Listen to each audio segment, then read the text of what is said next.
Part 1. The Whispering Winds. The sun dipped beneath the horizon, casting its last golden rays over the lush emerald valleys of Kauai. The wind moved gently through the tall stalks of sugarcane, carrying with it the scent of plumeria and sea salt. But for those who had lived long enough in the village of Wailoa, the falling sun meant one thing: the night marchers would soon walk. It was said that on certain moonlit nights, when the wind whistled through the cliffs and the torches of unseen warriors flickered in the dark, the night marchers, huaka, would rise from the past and tread their ancient paths. Dressed in war regalia, their eyes glowing like embers, they were the ghostly phantoms of ancient Hawaiian warriors, cursed or blessed, depending on the tale, to march forever. For centuries, the villagers of Wailoa passed down sacred warnings. Never look the night marchers in the eye. Never disturb their path. And if one heard the faint sounds of chanting, drums, or conch shells, run, hide, lie face down. Respect could be the only thing between life and death. Kanoa, a young cultural anthropologist, had returned to Wailoa from Oahu after a decade away. Raised by his grandmother, Kumuhula, and a keeper of many stories, he had grown up on legends. But academic skepticism had dulled his belief. Now returning after his grandmother's death to claim her old hail in personal journals, he hoped to finally write the thesis that had eluded him: a modern ethnography of Hawaiian spirit lore. Part 2. The Journals. Kanoa's grandmother, Kupuna Lehua, had documented every sighting and whisper of the night marchers. Her journals were filled with detailed accounts from villagers, fishermen who swore they saw fire lines on the cliff at Haupu Ridge, hunters who never returned from Kalalau, and a boy who came back mute after a moonlit dare in the forest. One journal entry read, March 13th, 1984. Moon was high, full. I felt the poo, the conch. I knew the marchers would come. I laid the ti leaves at my doorstep, salted the windows, and lay face down. They passed me. I heard drums louder than thunder.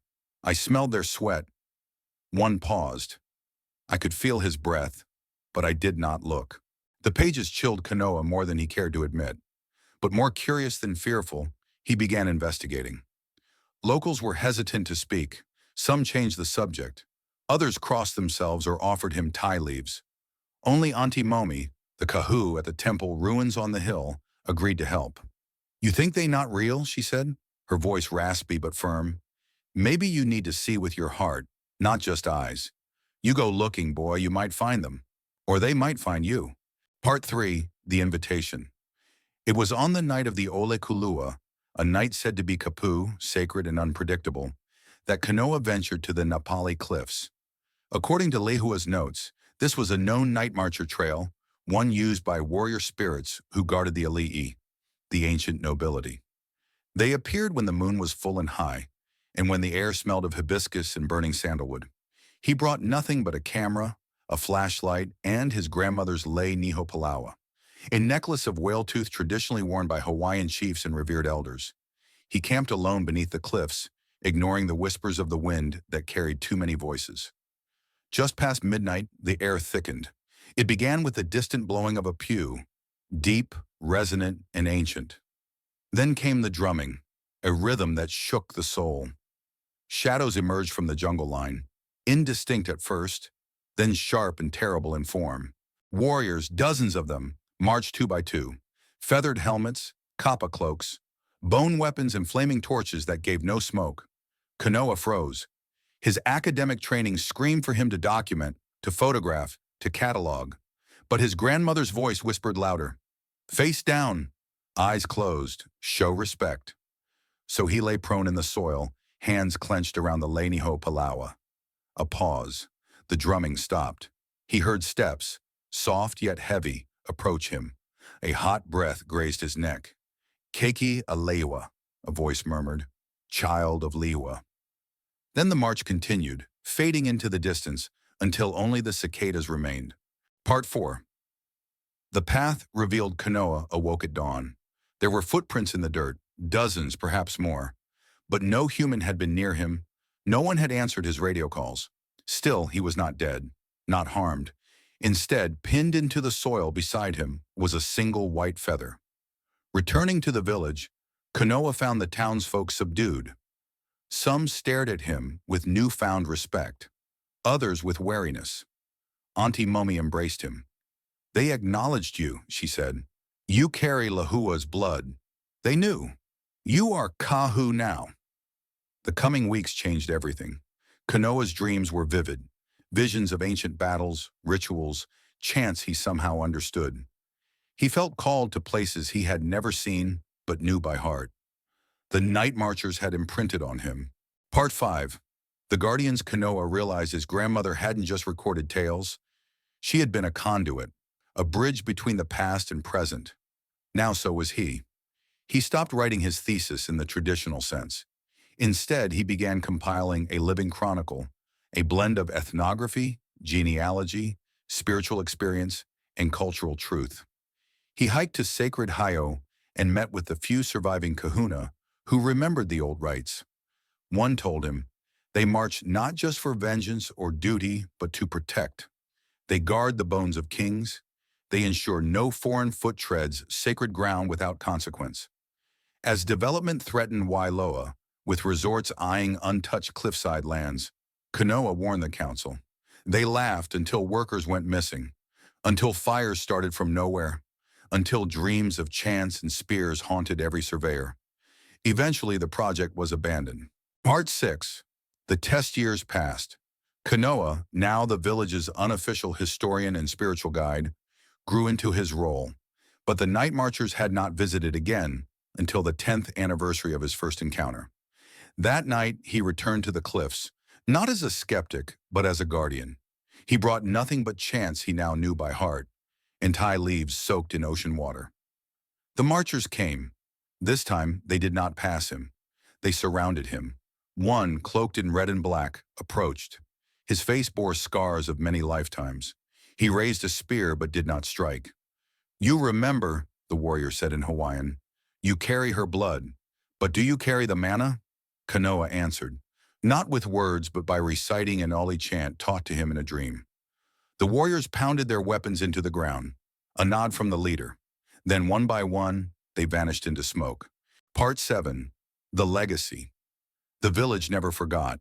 Tourists still came, but none dared the cliffs without offering first. The sacred trails were marked with chants carved into stone. Kanoa taught children both the science and the soul of the land. And once a year, on the same moonlit night, he returned to the ridge. Sometimes they came, sometimes they did not. But always he laid the lei Nihopalawa in the soil, face down, as the winds whispered stories only he could understand. Part 8. The scholar and the shadow. Kanoa's reputation spread beyond Wailoa. Universities and museums reached out. Some respected his spiritual approach, others dismissed it. But one man, Dr. Ethan Caldwell, an archaeologist from the mainland, came with cameras and skepticism. Dr. Caldwell was determined to expose the Nightmarchers as myth. He brought drones, lidar scanners, even a psychic medium from Los Angeles. Kanoa warned him, gently at first, then firmly. These spirits don't need belief. They demand respect. Ignoring all counsel, Caldwell trespassed sacred lands on the night of a blood moon. The next morning, his camp was abandoned. No sign of struggle, except his equipment, melted and warped as if burned from within. The only trace left, a single footprint, seared into volcanic rock. From that day on, Kanoa's word was final in Wailoa. Part 9. The Dream Heiau. In his dreams, Kanoa began constructing a heiau, a temple of both old and new. Guided by ancestral visions, he gathered black lava stones from the sea and wood from sacred groves. The villagers helped, some hesitant, others faithful. At its heart, he placed the lei Nihopalawa and the white feather. At its opening, he chanted.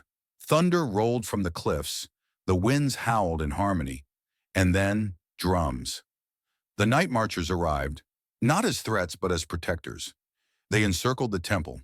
One by one, their torches illuminated the structure. The leader, now known to Kanoa as Kahakili, knelt and whispered, "The line is unbroken." Part 10. The Eternal March. In his old age, Kanoa walked the sacred trails daily, barefoot, chanting. Children followed. They learned the chants, the offerings, the stories.